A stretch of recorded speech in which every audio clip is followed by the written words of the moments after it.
It's time for spring cleaning. We're not talking about your closet. We're talking about your health. It's time to ditch the clutter of supplements and complicated regimens.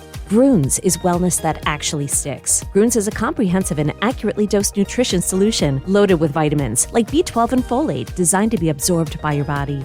Grüns is perfect for gut health, energy, and immunity. Plus, Grüns ingredients are backed by more than 35,000 research publications. Visit grüns.co today. That's grüns.co.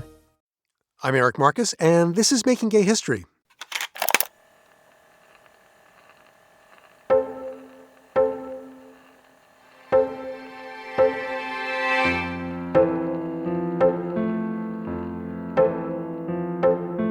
I could be pretty judgmental. Not quite as judgmental as my late Grandma May. But this apple didn't fall far from that tree. After I interviewed Dick Leitsch on Monday, January 23, 1989, at his apartment on West 72nd Street in Manhattan, I wrote the following in my post-interview notes. Dick greeted me at the door wearing 501 jeans and a plaid cotton shirt opened one button too many. The jeans looked stuffed. Dick, who was charming, had the look of someone who has smoked too much, and perhaps he drank too much as well. Hard to say. During the interview, he went from one cigarette to another, sometimes barely taking a half dozen quick drags before putting it out. Dick's apartment is a pre-war two-bedroom. The sofas were covered in wine-colored velvet. The floor was covered with a green deco oriental. I longed for the white walls and beige furniture of home. After reading about Dick in the 1960s and talking to him on the phone, I expected to meet a younger man. This is not the first time I've been surprised by the age of these 60s activists. I just expect gay men to be young. Reading those words today, I'm cringing just a bit. I'm older now than Dick was then. It wasn't until 3 decades after that interview, getting to know Dick in the months before he died in June 2018, that I came to understand him better, to actually grow quite fond of him, and to appreciate his key role in the pre-Stonewall gay rights movement. Dick Leitsch moved to New York City on the eve of the turbulent 1960s, but he didn't come here on a mission to fight for gay rights. Growing up in Louisville, Kentucky, Dick had always had his sights set on the Big Apple. He said he wanted to, quote, go to New York and smoke cigarettes and drink cocktails like Betty Davis. When Dick arrived in February 1959, a crackdown on gay bars was in full swing, and only a handful were open. During the day, Dick worked at Tiffany's selling earrings, and at night, he went to clandestine gay bars, which on Friday and Saturday nights weren't so secret because of the lines of men waiting to get in. But Dick didn't mind the lines because, as he told me, he'd often pick up someone in the line and head home without having to spend a dime. A totally different kind of online dating. So Dick had zero interest in politics, but a substantial interest in getting laid. And that, coincidentally, is how he found his way into the early gay rights movement.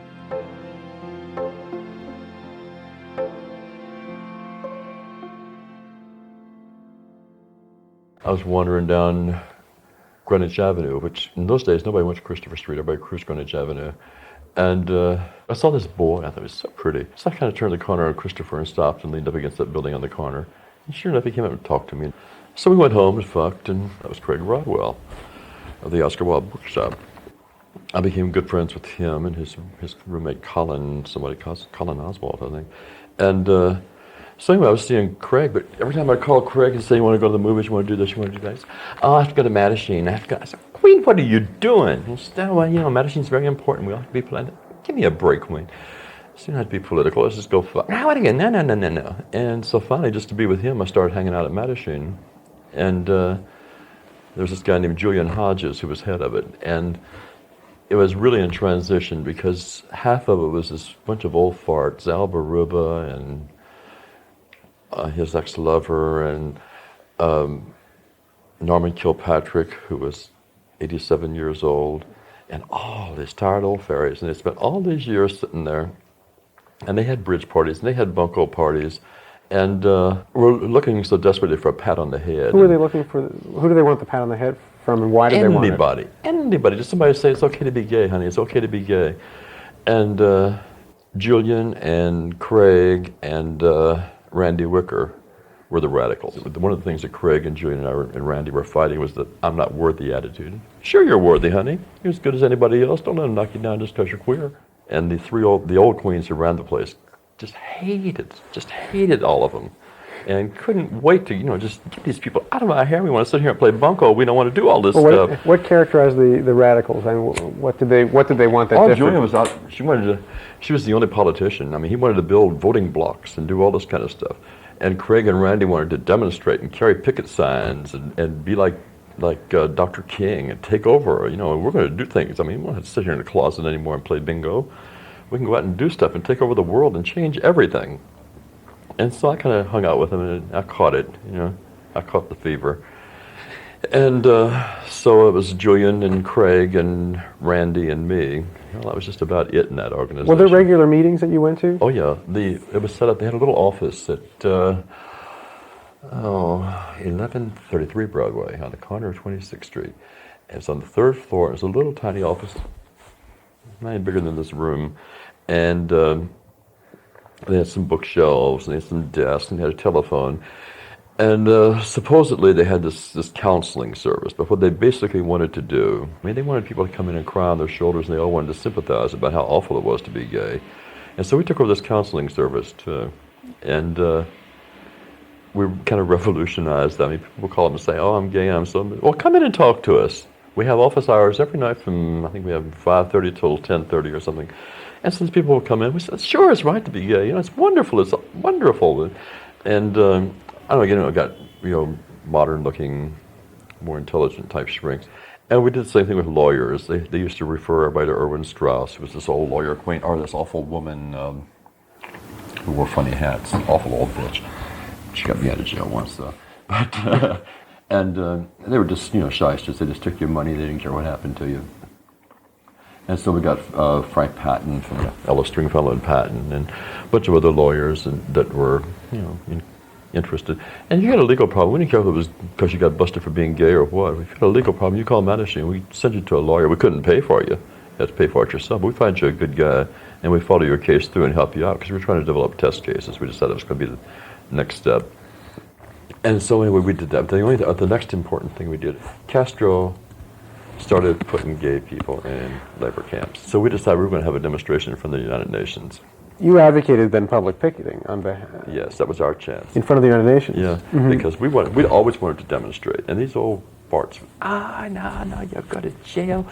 People will throw rocks at you on the street. You'll get beat up. You'll get bashed. I said, well, hell, everybody else is picketing. Why shouldn't we? This was at a time when everyone else was protesting for civil rights. It was a... Yeah, the blacks were marching all through Selma and all that kind of stuff. And, everybody was marching and demonstrating. And why the hell shouldn't we be? Oh, no, people hate fairies. They throw rocks at you. Did they think it would destroy Madison? It would destroy the gay cause? It was going to destroy the gay world. It was going to bring down the wrath of God on everybody. Of course, they had good reason to believe this. Because they just gotten through the McCarthy years. They had good reason to believe this. So they put them down for it, because, they had gone through a very bad time when, as soon as you found out you were gay, you were fired from your job. You couldn't work. You couldn't work in Hollywood. Because if you were gay, you were probably a communist, and communists couldn't work in Hollywood. You certainly couldn't work for the government. Mm-hmm. You couldn't work for anybody who had a government contract. You couldn't work for IBM or somebody like that who wanted to work for the government, who wanted a government contract, and you would get fired on the spot. So they had a good reason to be scared. But why weren't you scared? Why wasn't the new crowd scared? I never had enough sense to be scared. That's what it comes to. A lot of times people used to say to me, "You're very brave." And it's not that I'm very brave, it's just I was too damn dumb to realize I was making a fool of myself. Was it because you were young? I guess it was because I was young and didn't have any sense. And so we did. We got a cardboard, we made big picket signs. What did some of the signs say? Whoa.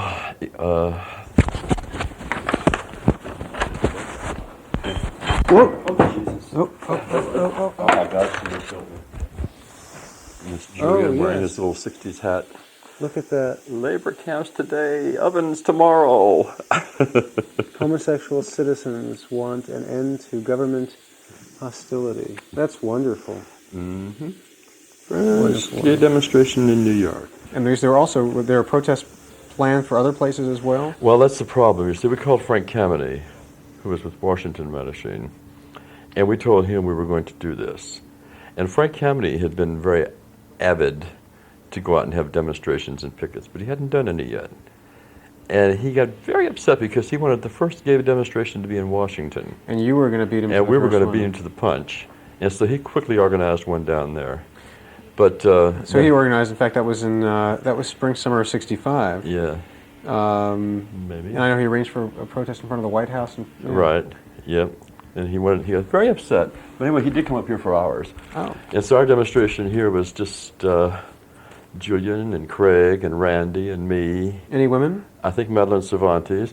Barbara Giddings came up from Philadelphia. And Frank came up from Washington. Jack Nichols came up from Washington. And Have you talked to Jack? I haven't. In fact, I need his number. Oh, okay. I was going to call him. Usually every August he comes up to visit, and he always stops by, and we spend a day together. And I always get a Christmas card from him. And this year he didn't come in August. I didn't get a Christmas card. Oh. And over Christmas, I called a number of people who usually I talk to during the year and haven't talked to lately. And 8 out of 10 of them either have AIDS or their lovers have AIDS. Really? And so I stopped calling people. It's too depressing. Right. Yeah. And I keep thinking, well, as soon as I get my nerves together, I'm going to call You'll Jack call. and make sure she's okay. Please, Jack, be all right. Yeah. Anyway, there was about 10 or 12 of us, and Curtis and Al and Norman and all the rest of them were standing across the street watching. They wanted to be witnesses. You know, before we got beat up, they wanted they to be weren't witnesses. marching. Oh, no. God, no. They thought it was awful. Some of the people wouldn't even show up to watch. And we marched up and down, and the cops were very nice, and cars passing by. Nobody said anything bad. Everybody was, get Castro, get Castro. And so we got all the support, and it worked out real well. So we did it, and we got away with it, and it was all wonderful. You know, like little old ladies and people going off to church and stuff would stop us and shake our hands and say, well, it's about time you people started standing up for yourself. And we got all this positive feedback. And, you know, the old guard was very impressed by this. And so they started giving us our way and letting us do more things that we wanted to do. We need to change tape. Do you want to take a break for a second? No, Tape 2, side 1. They used to have these crackdowns constantly, particularly around Times Square, where they're going to get the homosexuals and derelicts off the streets. And they still, you know, now it's the drugs and prostitutes, but and they use the same rhetoric, you know, for homosexuals, prostitutes, and derelicts. And always having these cleanups and these sweeps and these things. And so Ed Koch decided he wanted to get the Queens out of the village. And so he started agitating, and it was in the papers. This was 66. Yeah, he started agitating, it was in the papers, that he wanted the village swept of all these derelicts and homosexuals and prostitutes and shit. What they were doing is these cleanup things of using police entrapment. And they make a lot of arrests. They had this vice squad, it wasn't called the vice squad, something on the police department. It was like a vice squad. And they were like traffic cops. They worked on sort of commission, you know. These cops were plainclothes cops. They were out on the streets 8 hours a day. In plain clothes, nobody saw them, and there was no working at a desk or putting in paper or something. And the only way you could tell these people were working was by the number of arrests they made. And it came to a point where if you wanted a promotion, you better have a lot of arrests. How would they entrap people? What was the... Well, they had a formula that they were writing in their notebooks. These little black leather notebooks cops carry.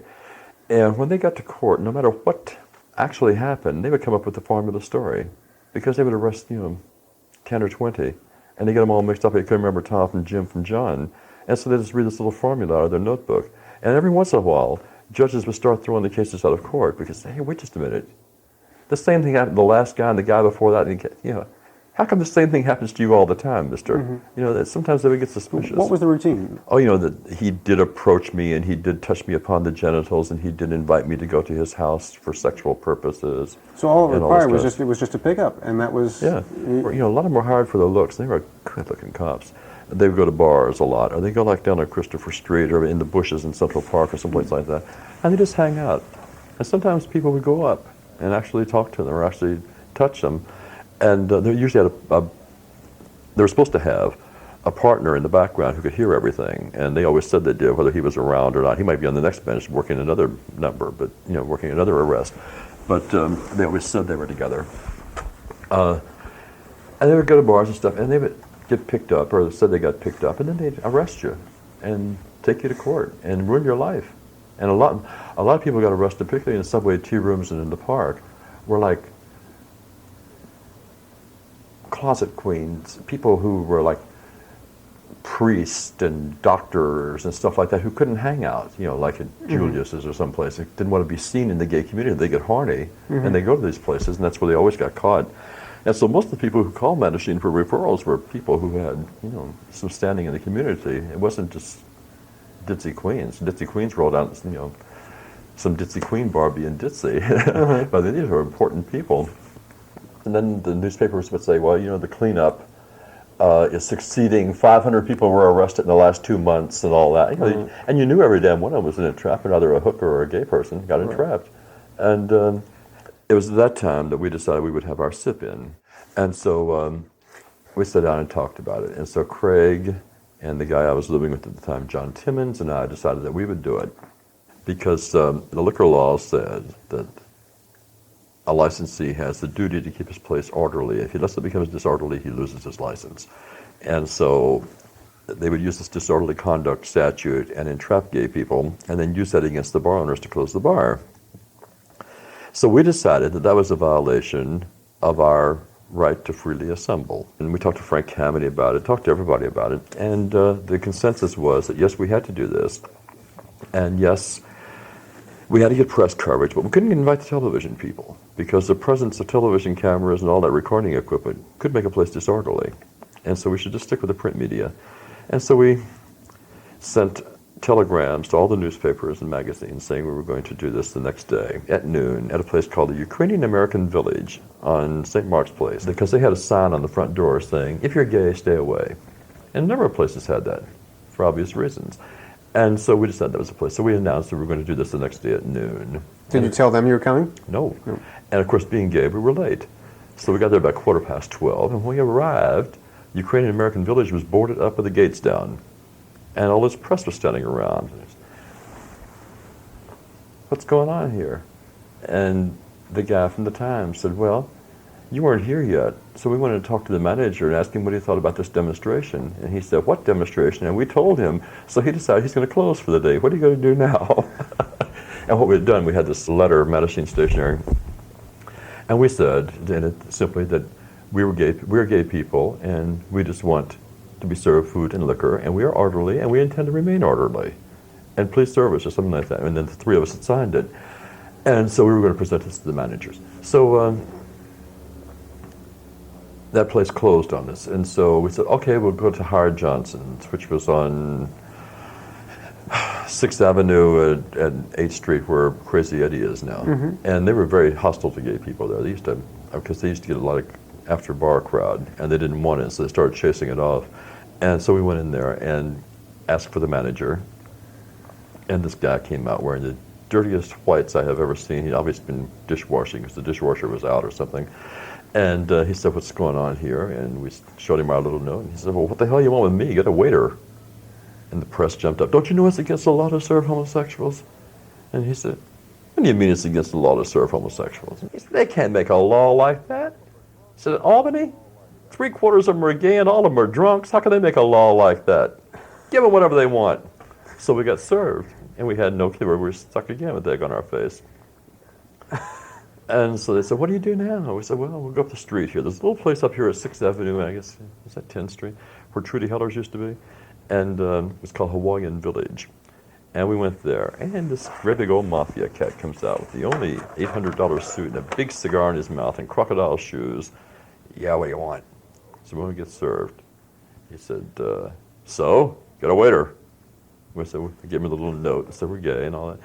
He said, give them whatever they want to the waiter. And the press said, don't you know you can't serve them? They're homosexuals. How do I know they're homosexuals? They ain't doing nothing homosexual. So we got served. We had to sit there and drink our goddamn Cokes. We're sick of Cokes by now. And so you were trying not to get served. Yeah, we're trying to prove a point that you can't get served food or drink in New York if you're gay. Right. And everybody was serving us. And the press was having a wonderful time. They were ordering vodka and tonics and everything else and getting shit-faced drunk on the newspaper's time. And we were ordering Cokes and 7-Ups and trying to stay sober and get this thing off the ground. And the press was really encouraging us to go ahead and do this. And so I was well, they needed stories. Yeah. And so we were on the street with this press, and there's 10 reporters. Only like 3 of them used the story, but they were all over there. And, well, what are you going to do now? I said, well, I guess we're going to give up. You can't give up. We've spent all day doing this, and you got to make your point. And Craig said, well, everybody's serving this. And Craig's kind of, this is little queen anyway. He said, it's not going to work. Nah. They said, well, you got to keep trying until it does work. I said, I got a great idea. I said, that preacher got arrested at Julius's like last week or the week before. They won't serve us. And John said, well, you can't really go do this to a gay bar. I said, why not? We did it at the Ukrainian American Village. Well, that's different. That's a mafia bar. I said, well, just make any difference. We're going to make the point. And if Julius is mine, fuck them. We'll never go to Julius's again. There are other bars we can drink in. Stonewall open down the street. And by this time. So he said, okay. And so we all went around to Julius's, and we walked in. By the way, Randy Wicker was with us. He was our witness because we needed. The lawyer said we should have some witnesses around. So we went in and we walked up to the bar, and the man put the glasses down and asked us what we wanted. And all these queens are having cocktails 4 o'clock in the afternoon. Very elegant, very grand queens in those days at Julius's. What do you mean by elegant? They all wore little 3-piece suits and held their cigarettes like this and everything. This is like 66, and they were all worked in Madison Avenue or whatever. They're just so grand. And they were getting out of work and having cocktails. And here we were. And so we go walking in. We asked for a drink, and the guy started making us a drink. And we handed him the little note. He said, what does it say? I don't have my glasses, or I can't read it. And so Craig or somebody read the note to him, and he covered the glasses with his hand. He said, I can't serve you if you're gay. You know that. You're with the Mattachine Society. You know it's against the law to serve homosexuals. And we got busted last week. We got cops sitting at the damn door. We got to go to court. Nah. We can't serve you. And I looked around at all these sissies sitting in the bar, and I thought, carry on, girlfriend. But the bartender was straight. But so we didn't get served. And so the press, what's his name, took these pictures, and the Times did a story, and the Post did a story, and all that. And so we got our coverage, and we were very pleased with ourselves. And, how can you not serve food and liquor to homosexuals? Don't they eat and drink? And people were talking about it. And it was on the talk shows. It became kind of an issue.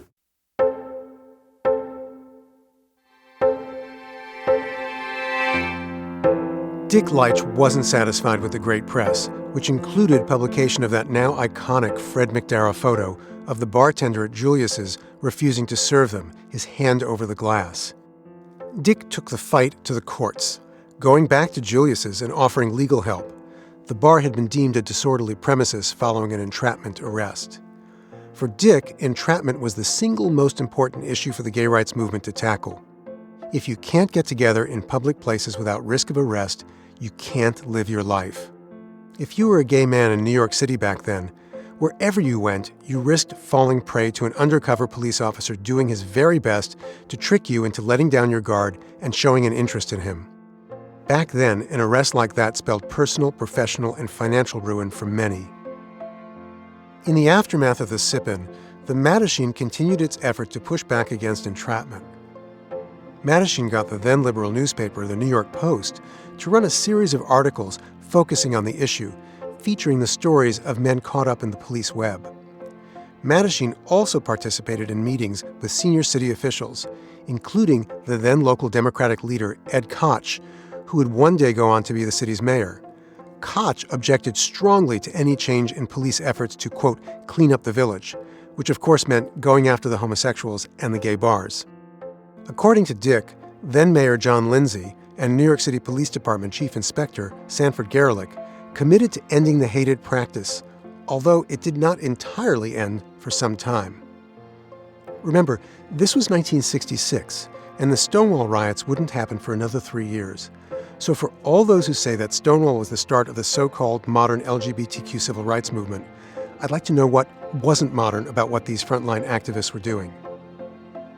As a matter of fact, the June 1966 issue of the lesbian magazine The Ladder that we focused on in our last episode, the one with the cover story about Ernestine Eckstein, in that issue, if you turn the page after the interview that Barbara Giddings and Kayla Husen did with Ernestine, literally on the next page, you'll see the headline, quote, Entrapment Attacked. The article that follows details the Mattachine Society's battle against entrapment in New York City, led by Dick Leitsch. You see, those filament-thin connections that tie our history together, the ones I mentioned at the very beginning of this season, those connections can also be the strong bonds that support a movement. And as that issue of The Ladder shows in black and white, those alliances, those bonds were being forged, organized, and activated by Ernestine and Dick, Barbara and Kay, Frank Kameny, and others years before those explosive nights outside the Stonewall Inn. Many thanks to everyone who makes Making Gay History possible. Executive producer Sarah Birmingham, producer Josh Gwynn, production coordinator Inga Detaya, photo editor Michael Green, and social media producer Denio Lorenko. Special thanks to Jenna Weiss-Berman. Our theme music was composed by Fritz Myers. Making Gay History is a co-production of Pineapple Street Media, with assistance from the New York Public Library's Manuscripts and Archives Division and the One Archives at the USC Libraries. Special thanks to Tim McDarrah, Fred McDarrah's son, who so generously provided some of the photos of Dick Leitsch, including the one of the sip-in, that you'll find in the episode notes at makinggayhistory.com. Season 4 of this podcast has been made possible with funding from the Jonathan Logan Family Foundation, the Ford Foundation, the Calamus Foundation, and our listeners, like Paul Smith. Thanks, Paul! Stay in touch with Making Gay History by signing up for our newsletter at makinggayhistory.com. Our website is also where you'll find previous episodes, archival photos, full transcripts, and additional information on each of the people and stories we feature. So long, until next time.